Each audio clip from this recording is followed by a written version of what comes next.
الحمد لله وكفى والصلاة والسلام على رسوله المصطفى. محترمو درنو ورونو او پتمندو خويندو، د امام جلال الدین السیوطی رحمه الله کتاب مکاته یو ډیر عجیب روایت مخې ته رالی چې ومغوښتل هغه د خپلو شاګردانو سره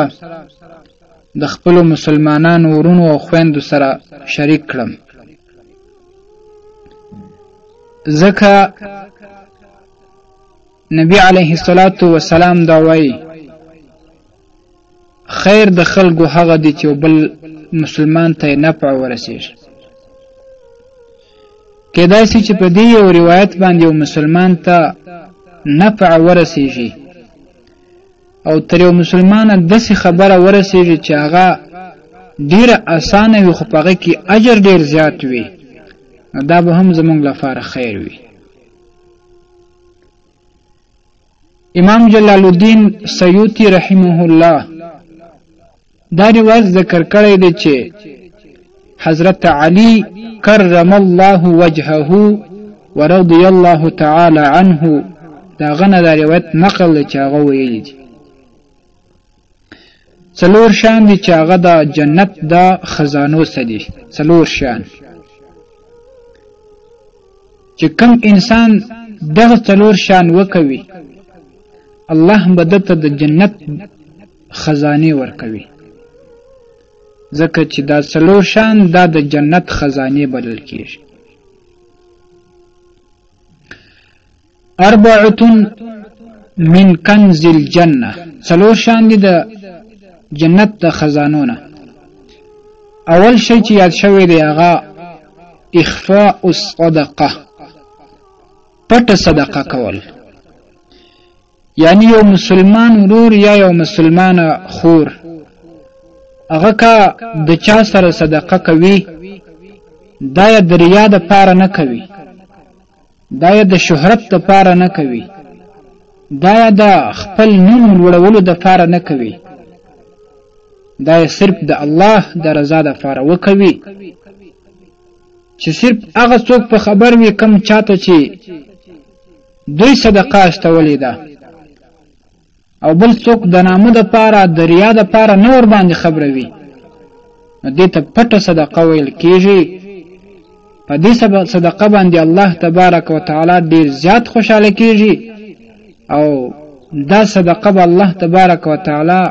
د دوی نه قبلوي او د دې په سبب ذریعہ باندې به د الله تبارک وتعالى رضا حاصلېږي. اسی خو موږ نه یادول، خو په دې روایت کې چې دا پټه صدقه یاد شوې ده، اوس هم داسې ورونه شته، داسې خویندې شته چې مونږ نه پیژنو، حتی چې د هغې نومونه مونږ ته نه دي یاد، د هغې کورونه مونږ ته نه دي معلوم، خو هغې زمونږ د مسجد دپاره، زمونږ د مدرسې دپاره، مونږ ته د کتابونو د اخیستلو دپاره صدقه راستولې وي او د دوی ځای معلوم نه وي، نو دا هغه خالصه صدقه ده چې د الله تبارک وتعالى د پاره ده، الله دې د هغوی نه قبوله کړي. دا به د جنت د خزانو څخه وي د دوی دپاره،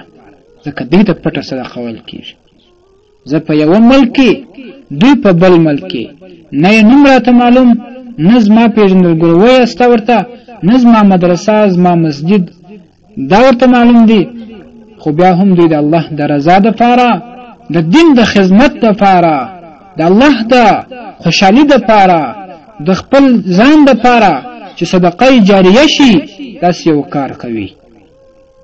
بیا هم دعا ورته کوو چې الله دې د هغې نه دا صدقه قبوله کړي او هر مسلمان ته دې الله د دغسې صدقې توفیق نصیب کړي. او د صدقو چې کم فضیلتونه بیانېږي هغه هم د داسې صدقې وي چې هغه د ریا دپاره نه وي، هغه د نامه دپاره نه وي، هغه د شهرت دپاره نه وي، هغه د ځان لوړوالي دپاره نه وي. دویم شی چې په دې روایت کې ذکر شوی دی هغه دا چې په یو مسلمان باندې کوم مریضي راشي کم تکلیف راشي کم مصیبت راشي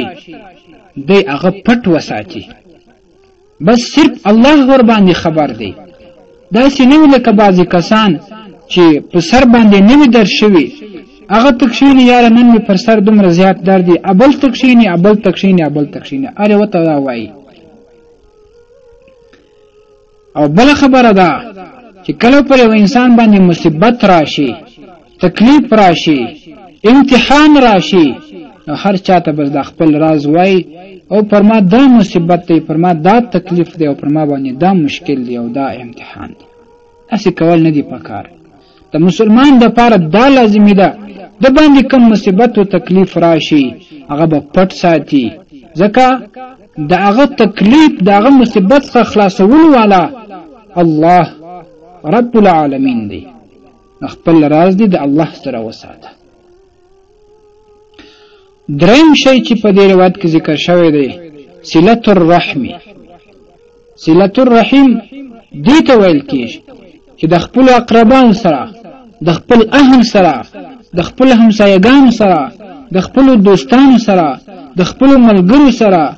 چې هر څوک وي چې ستا شناختو سره راسي د هغې سره صله رحمي کول د هغې باندې شفقت کول د هغې سره ښه کول هغې ته ضرر نه رسول هغې ته نفع رسول دې ته صله رحمي وایي دا هم د جنت د خزانو څخه ده او څلورم شی چې ډېر اسانه یاد شوی دی هغه په نورو احادیثو کې هم راځي د سنن ترمذي د سنن ابن ماجه د سنن نسائی نورو د احادیثو کتابونو هغه ذکر کړی دی هغه دا چې یو څوک دا وایي لا حول ولا قوة الا بالله دا وظیفه کوي دا ذکر کوي دغه انسان لپاره به دغه ذکر او هغه نور اعمال دا به د جنت د خزانو څخه د لپاره خزانه وي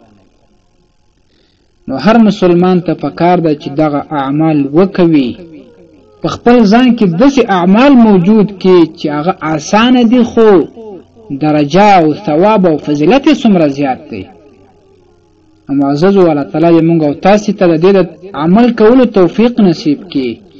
او تاسې هم دا فایده یوه حاصله کړئ چې خیر د خلکو خزانونه جوړوي او دا بیان او دغه څلور شیان چې یو بل مسلمان ته ورسوي چې د هرې لارې ستاسې په وسه وي ستاسې تر واک لاندې وي د هغې لارې دغه خبرې یو بل مسلمان ورور مسلمانې خور ته ورسوي چې په دې باندې عمل وکوي نو الله رب لا یزال به تاسو ته هم اجر درکړي هغې ته به هم اجر ورکړي والسلام علیکم ورحمة الله وبرکاته ستاسې د اسلامي پوښتنو ځوابونکی مولوي حکیم الله صابر الحنفي صاحب د پوښتنو لپاره د رابطې نمبر 0029 314 88 414